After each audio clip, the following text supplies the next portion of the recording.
Hello friends, welcome back to my channel. In today's video, we are going to discuss about another bone of upper limb called scapula. Scapula is also known as shoulder blade, and scapula is a large, highly mobile, flattened and triangular bone located on upper part of posterior lateral aspect of thorax against to the second to seventh ribs present in our body. And now let us discuss about parts of scapula. Scapula consists of four parts. They are a single body and three processes known as acromion process, coracoid process, spinous process, and the body as you see in the image. Now let us discuss about the body of scapula. The body of scapula is triangular in shape, thin and transparent. It has two surfaces called costal surface and the dorsal surface. It has three borders called superior border, lateral border and the medial border. It has three angles called inferior angle, superior angle and the lateral angle. Now let us discuss about costal surface or subscapular fossa. It is concave and directed medially and forward. It has three longitudinal ridges are present which provide attachment to intramuscular tendons of subscapularis muscle. Here we see this is the subscapularis muscle attached to costal surface of scapula, and this is arising from medial two-thirds of subscapular fossa present here except near the neck where subscapular bursa intervenes between neck and subscapular tendon of subscapularis muscle, and another muscle called serratus anterior muscle, this blue one, which is inserted on costal surfaces along the medial border and the inferior angle of scapula. In front, there is crocodile festival. Let us discuss about dorsal surface of scapula. The dorsal surface of scapula is convex and we see a shelf-like projection called spinous process. This spinous process divides the dorsal surface of scapula into supraspinous and infraspinous fossa. Spinoglenoid notch, which is present between lateral border of spinous process and the dorsal surface of neck of scapula. Coming to the muscles arising from dorsal surface, the first one we are going to discuss is supraspinatus muscle.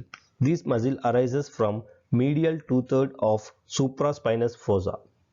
Infraspinatus muscle. This arises from medial two-thirds of infraspinous fossa. Another one is teres minor muscle. This arises from upper two-thirds of dorsal surface of lateral border which is interrupted by circumflex scapular artery. Teres major muscle which is arising from lower one-third of dorsal surface of lateral border and inferior angle of scapula. The last one is latissimus dorsi muscle which is arising from dorsal surface of lateral border by a small slip. Coming to borders of scapula, the first one we are going to discuss is superior border of scapula. This is shortest border present between superior and lateral angles of scapula. We see a notch called suprascapular notch present on superior border at the root of coracoid process, and this suprascapular notch is converted into suprascapular foramen by a superior transverse ligament, and there is an inferior belly of omohyoid arising from this border near suprascapular notch. This is the suprascapular notch and this is the inferior belly of omohyoid. Now let us discuss about the contents passing near superior border of scapula.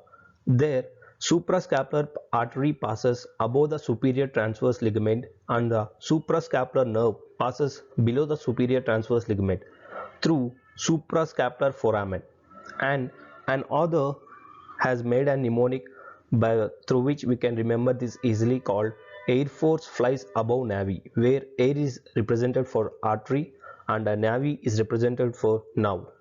And in this slide, let us discuss about the lateral border of scapula. Here, the lateral border of scapula is the thickest border which extends from inferior angle to glenoid cavity, and at upper end and just below the glenoid cavity, infraglenoid tubercle is present on lateral border of scapula. and the long head of triceps muscle arises from this tubercle called infraglenoid tubercle. In the image we can see where the infraglenoid tubercle and glenoid fossa or the supraglenoid tubercle is present. Coming to another border called medial border of scapula.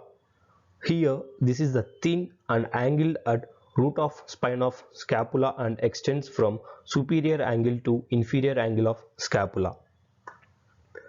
Coming to the muscles, here the first one is the serratus anterior muscle. It is inserted on costal surface of medial border and inferior angle, which is shown in the previous video. And another muscle called levator scapulae muscle, which is inserted on dorsal aspect of medial border from superior angle to root of spine. And another muscle called rhomboides minor. This muscle is inserted on the dorsal aspect of medial border opposite to root of spine. This is the rhomboides minor muscle, and the rhomboides major muscle, which is inserted on dorsal aspect of medial border from root of spine to inferior angle. From here to here the rhomboides major is present. Now let us discuss about angles of scapula. First one is inferior angle of scapula. This lies over 7th rib or the 7th intercostal space. Under one is the superior angle of scapula. This lies over 2nd rib and present at the junction of superior and medial borders of scapula. This is the superior angle, this is the inferior angle, and this is the lateral angle, also called as acromial angle. Now let us discuss about the lateral angle of scapula. This is thick and also called as head of scapula, which is connected to plate-like body by inconspicuous neck, and it is truncated and bears pear-shaped articular glenoid cavity which articulates with head of humerus to form glenohumeral joint, also called as shoulder joint. Now here, coming to the image, some of the attachments present to the lateral angle of scapula is a fibrocartilaginous rim called glenoid labrum is attached to the margins of glenoid cavity to deepen its concavity, and the capsule of shoulder joint is attached to margins of glenoid cavity proximal to the attachment of glenoid labrum, and the long head of biceps brachii arises from supraglenoid tubercle, which is intracapsular origin. We have discussed about the body of scapula in detail. Now let us discuss about three processes of scapula in detail. The first one we are going to discuss about is spinous process, also called as spine of scapula. This is the triangular shelf-like projection attached to bone dorsal surface of scapula, and it divides dorsal surface into upper supraspinous and lower infraspinous fossa. It has two surfaces called superior and inferior surfaces, and the three borders called anterior border, posterior border, and the lateral border. The superior surface of spine forms the lower boundary of supraspinous fossa and gives origin to supraspinatus muscle, and the inferior surface of spine forms upper boundary of infraspinous fossa and gives origin to infraspinatus muscle.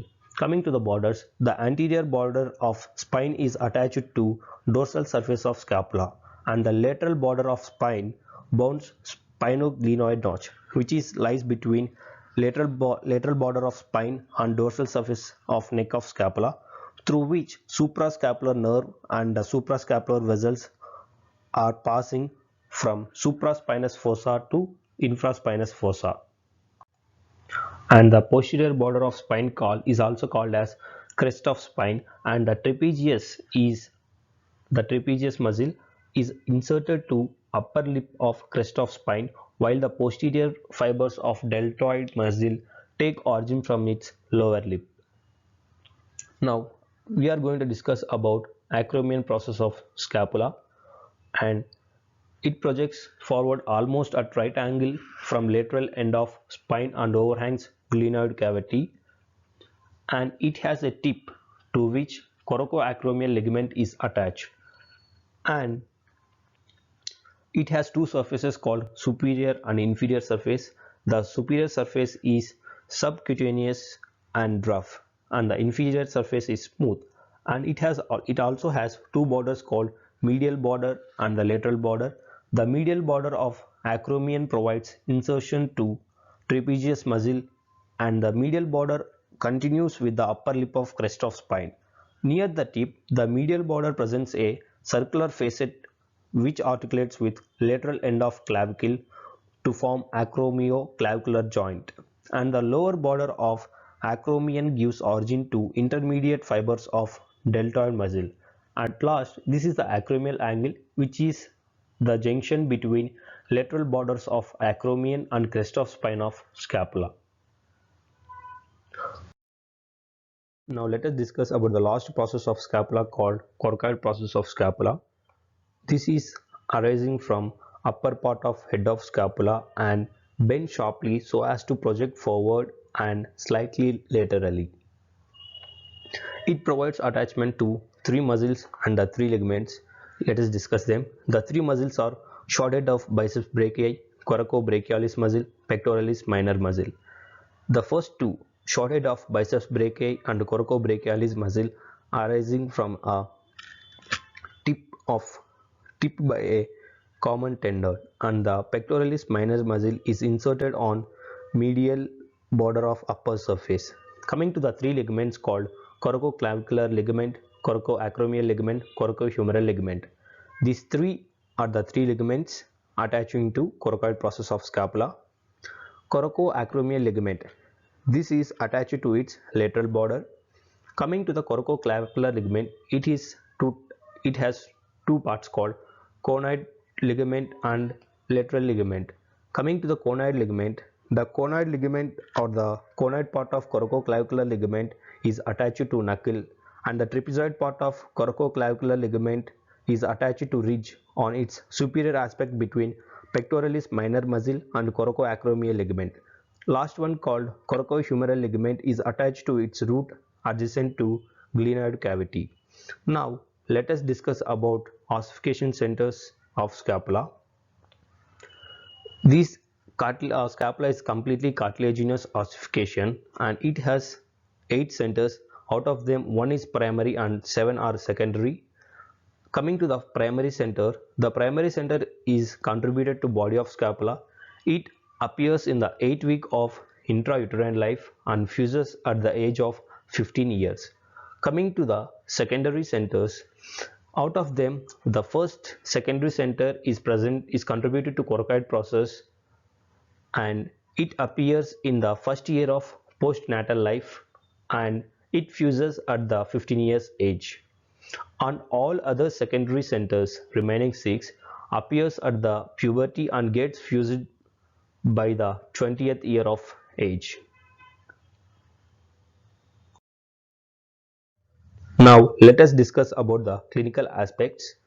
Now coming to the scapula, it is the springless deformity of scapula, where it is the failure of migration of scapula leading to springless deformity of scapula. Actually, scapula develops in the neck region during intrauterine life, and then it migrates downward to its adult position.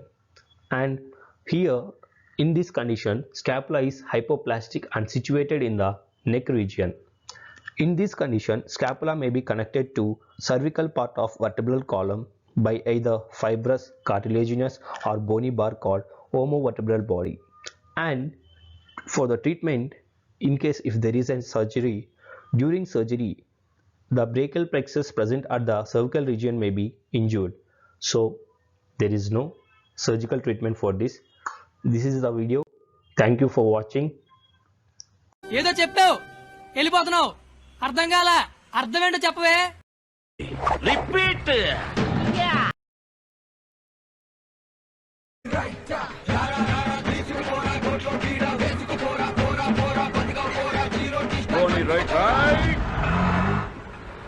खत्म bye bye tata good bye